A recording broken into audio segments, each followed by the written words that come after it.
Why too much is never enough. Science just proved that the room your designer told you to tone down is the one that's actually keeping you sane.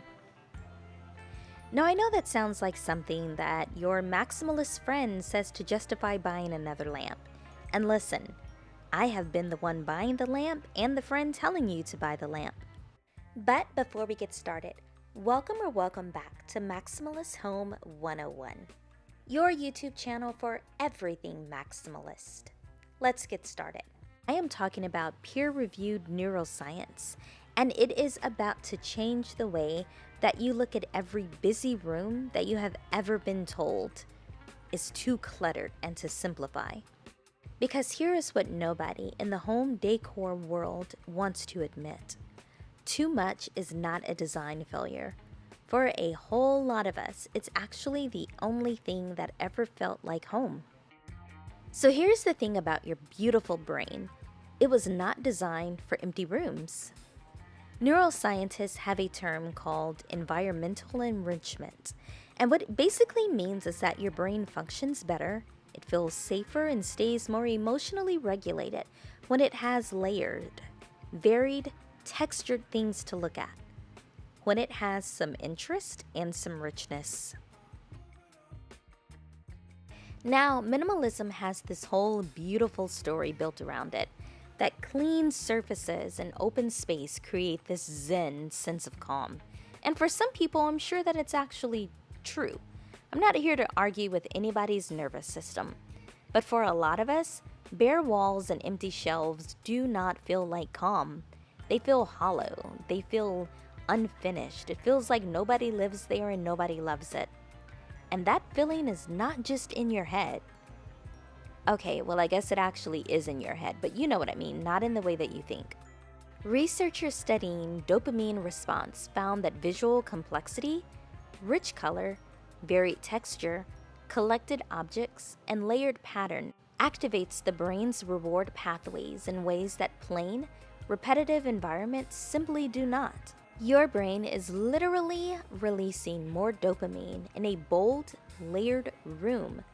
More of the chemical that makes you feel good, that makes you feel motivated, that makes you feel alive. Which means, and I really need y'all to sit with this for a second, decorating with more is not a guilty pleasure. For some of us, it is closer to a biological need. So if maximalism feels this natural, this wired into us, why have so many of us spent years apologizing for it? Now, somewhere in there in the last decade or so, we got sold this idea that restraint equals taste. That if you love a lot of things, you have no edit, no chill. That if your shelves are full, you have a clutter problem. And that if you want bold wallpaper and a patterned rug and a textured sofa in the same room, well, honey, you just need to pick one because you can't have all three. And I want to talk about where that idea actually comes from, because it did not come from interior design theory. It did not come from history. Go look at any home from before 1990 and tell me you see a ton of empty space and walls all in white. It came from a very specific cultural moment, the rise of the perfectly photographed home, where spaces were designed for a grid instead of a family. The goal was a home that looked incredible on a thumbnail instead of a home that felt incredible with you living in it. And when the thing that you see celebrated everywhere is white walls, a single object, and a neutral linen throw, you start to believe that that is what taste looks like, even if it never, not once, felt like you. If you guys hear a little bell in the background, my cat is going crazy chasing his little toy, so sorry about that. Now, I hear from people all the time who say they spent years trying to like minimalism because they thought it was the classy thing to do. They thought that they were supposed to. Because it felt mature or sophisticated or like what a grown-up home should look like. And every single one of them says the same thing when they finally give themselves permission to decorate differently. My house finally feels mine. My house finally feels like mine. It finally feels like home. That is not a decorating problem that you were having. Now, it's not a decorating problem that you were having, sweet friend. That was a permission problem. So let's talk about what dopamine decor actually is, because it is more than just a trend name that somebody came up with. Dopamine decor is the deliberate, intentional use of color, pattern, texture, and objects that bring you genuinely joy. The kind of joy that you squill over. Not joy because they look expensive on a listing. Not joy because a magazine said that they were on trend this season. Joy because they are yours and it makes you happy. Because they are connected to something you love, something you remember, something that makes you feel like yourself.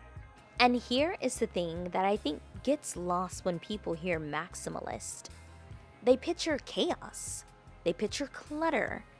They picture a room where everything is competing and nothing is winning.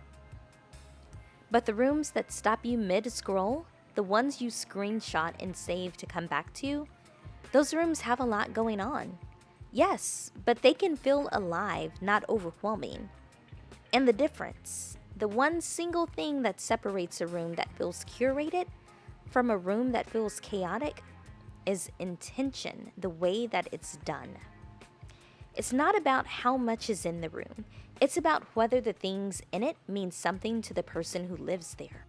A vintage rug your grandmother had, a shelf full of every book you have ever loved, art in every color that makes your heart just do something funny when you look at it. That is not clutter.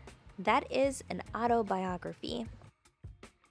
Dopamine decor is what happens when you stop decorating for the imaginary person who might judge your home someday even though they will probably never step foot in your home. And you start decorating for the actual, real, living human being who has to wake up in it every single morning. So the next time someone walks into your home, a neighbor, a family member, a well-meaning friend with a very neutral living room and tells you it is a lot, I want you to smile really big and say, I know, isn't it wonderful? It's me. Because a home that looks like you, that feels like you, that makes you exhale the second that you walk through the door, that is not too much. And it's nothing to apologize for.